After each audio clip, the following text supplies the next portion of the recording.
Friend, आज हम इयत्ता 7वीं का 9वां लेसन पढ़ेंगे जिसका नाम है वाचनाचे वेळ। इसकी लेखिका है आशा पाटील। इनका जन्म हुआ था 1976 1976। विविध वृत्तपत्रे व मासिकातून लेखन किया था इन्होंने। अभी देखते हैं कि इस चैप्टर में क्या है। इसमें सोनाली नाम की लड़की है जिसकी मेन भूमिका है और उनकी माँ है। अभी देखो, सोनालीने अवांतर वाचन करावे यासाठी तिच्या आईने केलेली युक्ती कशी सफल झाली याचे वर्णन लेखकाने प्रस्तुत पाठात केले हैं। सोनाली के माँ ने उसको पढ़ाई की, मतलब अपनी स्कूल की बुक के अलावा और भी बुक पढ़े, इसके लिए कौन सा प्रयास किया, कौन सी युक्ति की और वो कैसे सफल हुई, इसका वर्णन इस पाठ में किया गया है। चलो हम विस्तार से देखते हैं इस चैप्टर को। आजच्या काळात मुलांना वाचन म्हणजे कंटाळवाणी गोष्ट वाटे। आज के समय में बच्चों को पढ़ाई मतलब बोरिंग काम लगता है। सबसे बोरिंग काम मतलब पढ़ाई करना। आज के बच्चों को क्या पसंद है? TV, video games, computer, mobile या सर्वांची त्यांची मैत्री पक्की झाली है। आज के बच्चों को क्या देखना पसंद है? किससे दोस्ती कर लिए हैं? वीडियो गेम्स, कंप्यूटर, मोबाइल या सर्वांची त्यांची पक्की झाली है, मैत्री पक्की झाली है, मतलब इससे दोस्ती बच्चों की हो गई है। खरे तर सोनालीलाही पाठ्यपुस्तका व्यतिरिक्त इतर पुस्तक वाचनाची बिलकुल आवड नव्हती। तिची आई अन मोठ्या भावाला मात्र आवड नव्हे। देखो अभी क्या बोल रहे हैं कि ऐसे ही सोनाली को भी पाठ्य पुस्तक के अलावा और कोई बुक्स पढ़ने जरा भी पसंद नहीं था। तिची आई अन मोठा भावाला मात्र आवड नव्हे, मतलब उसकी माँ और उसके बड़े भाई को ही पढ़ना पसंद था।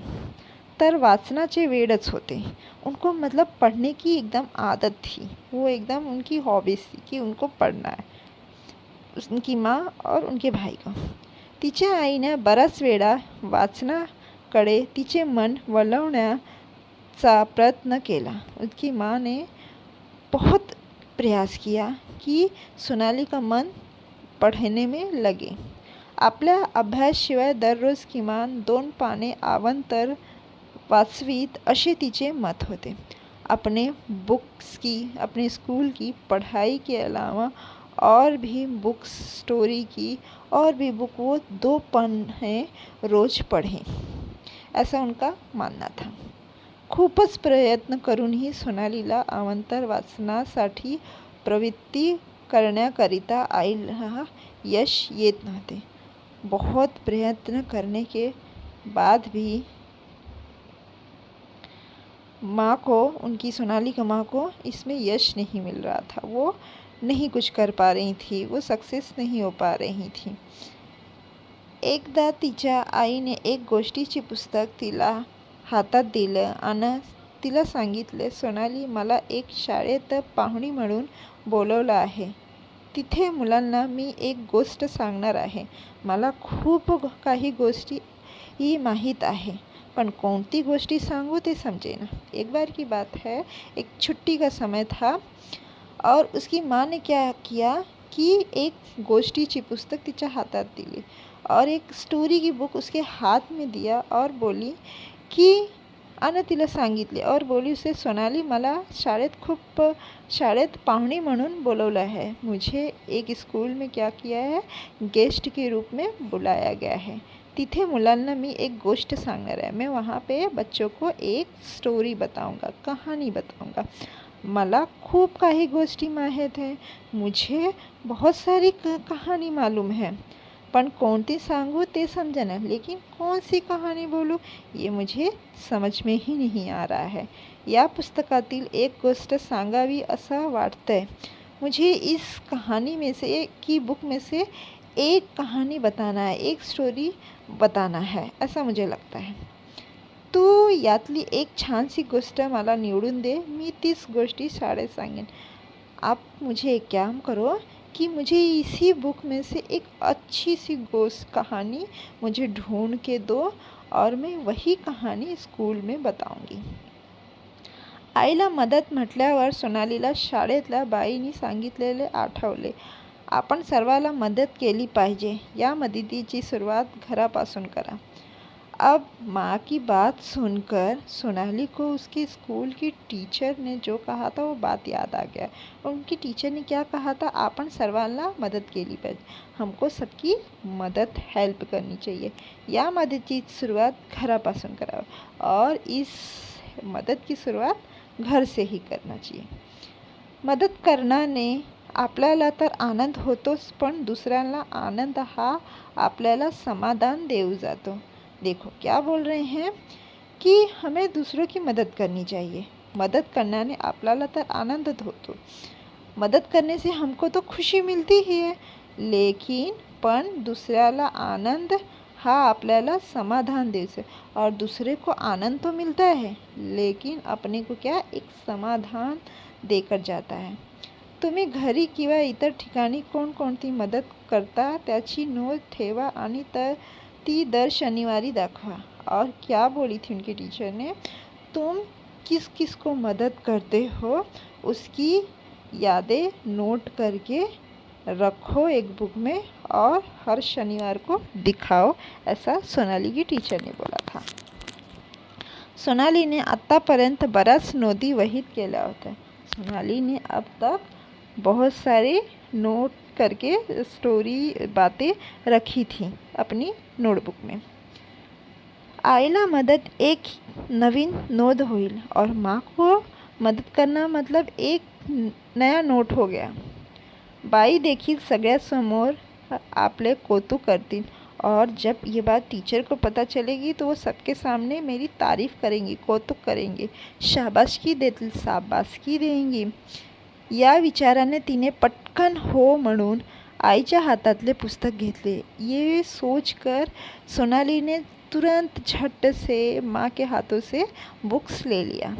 सोनालीच्या आईने तिला पुस्तकात छोट्या छोट्या कथा होता. सोनालीच्या आईने तिला दिलेल्या पुस्तकात छोट्या छोट्या कथा होता. सोनाली की माँ ने जो बुक्स दिया था स्टोरी की, उसमें क्या थे? छोटे छोटे स्टोरी थी. नुसत्या कथाची नावे वाचून कोणती कथा निवडावी हे तिला कळेना. सिर्फ कहानी की कथा का हेडलाइन पढ़कर कहानी को मतलब चूज़ करना ये सही नहीं था. वो समझ में ही नहीं आता. कथा निवडे हे तिला कळेना. उसको समझ में ही नहीं आ रहा था कि सिर्फ कहानी की हेडलाइन पढ़ के कथा को चूज़ करना ये नहीं समझ रहा था. शेवटी तिने नाईलाजाने एक एक करून जवळजवळ 10 कथा वाचल्या. अब आखिरकार उसने क्या किया? एक एक कर कम मतलब पास पास में उसने 10 स्टोरी पूरी पढ़ डाली. अवघ्या 1-1.5 तासात. मतलब 1-1.5 घंटे में उसने 10 स्टोरी पढ़ी थी. सारे पुस्तक वाचून झाले. उसने क्या किया? मतलब 10 स्टोरी पढ़ा था और 1-1.5 घंटे में पूरी बुक पढ़ के ख़त्म कर दिया. खरे तर प्रथम तिला हे फारच कंटाळवाणे वाटत होते. पहली बार तो जब वो पढ़ना स्टार्ट की तो उसको ये बोरिंग लग रहा था, कंटाळा आ रहा था. पण जशी ती पुस्तकातल्या कथा वाचू लागली तशी तशी तिला पुढची कथा काय आहे, त्यात काय लिहिले आहे याविषयी उत्सुकता वाटू लागली. अब जैसे जैसे वो स्टोरी पढ़ने लगी उसके बाद उसको क्या लगने लगा कि आगे की स्टोरी में क्या है, कथा काय आहे, त्यात काय लिहिले, आगे की स्टोरी में क्या है, उसमें क्या लिखा हुआ है, वो उसको जानने की उत्सुकता बढ़ने लगी. फिर देखो त्यानंतर तिने पुस्तक केव्हा संपवले ते तिलाच कळेना और इसके बाद उसने स्टोरी की बुक जो थी कब ख़त्म हुई उसको खुद ही नहीं पता चला. कथा तर सगळ्याच आवडल्या, त्यातली कोणती निवडावी ते समझेना. कथा तो जो स्टोरी थी वो तो सब बहुत अच्छी थी, लेकिन उसमें से कौन सी स्टोरी एक पसंद की जाए वो उसको समझ में नहीं आती. ती आईकडे गेली व आपल्या समोरील समस्या सांगितली. वो माँ के पास जाती और जो उसके पास प्रॉब्लम थी, समस्या थी, वो माँ को बता रही.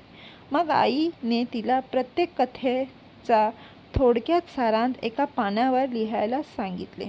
फिर उसकी माँ उसको बोलती है, उसको कहती हैं कि हर स्टोरी का शॉर्ट फॉर्म में सारांश एक पेज पे लिख दो। सोनालीला प्रथम हे काम सोपं वाटले। सोनाली को ये काम पहले बहुत इजी लगा कि अरे ठीक है, सारी स्टोरी का सारांश तो लिखना है, लिख देंगे।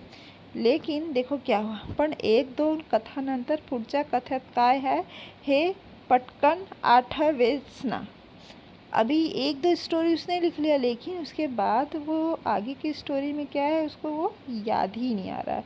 तिने आईला मी पुन्हा एकदा पुस्तक वाचते म्हणून सांगितले। उसने माँ को बोला, मुझे याद नहीं आ रहा है, अब क्या करती हूँ, मैं फिर से एक बार ये बुक्स पढ़ती हूँ।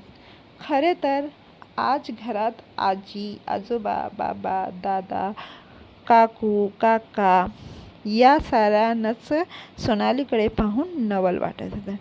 और देखो मतलब जब उसने कहा कि मैं ये बुक फिर से पढ़कर सारांश लिखती हूँ, तभी उस समय क्या हुआ, घरात आजी थी, उसकी दादी थी, आजोबा थे, दादाजी थे, बाबा थे, पापा थे, उसके दादा थे, बड़े भाई थे, काकू चाचा चाची सब थे। या ये सब लोगों सोनाली कड़े पाऊँ नवल, इन लोग को सोनाली के पास देख के क्या हो रहा था, आश्चर्य हो रहा था। भाई ये बुक्स पढ़ रही है, मतलब ये लड़की जिसको पढ़ने का ज़रा भी मन नहीं करता था, ये एक बार पढ़ी फिर से ये दोबारा पढ़ने जा रही है सारी। सबको ये आश्चर्य लगता रहा था ये बात सुन के। आता तिने एक पान घेतले, त्या पानावर कथेचा नाव आणि त्या कथेत काय सांगितले आहे ते थोडक्यात लिहिले। अभी उसने एक पेज लिया और कथा का पहले नाम लिखा, हेडिंग लिखा, फिर वो कथा में क्या बोला गया है थोड़े में लिख दिए। बघता बघता तिचे पान भरले, देखते ही देखते उसका पेज जो था वो भर जाता है। ती पळतच आईकडे गेली आणि तिने आईला ते पान दाखवले। वो दौड़ती हुई माँ के पास जाती है और उसने वो माँ को पेज दिखाती है। पान दाखवले, आईला ते सारे पाहून तिचे खूप कौतुक वाटले और माँ को ये सब देख के बहुत खुशी मिलती है और वो कौतुक करती है, उसकी शाबाश करती है, उसको शाबाशकी देती है, वाह करती है। आईने तिचे घरातल्या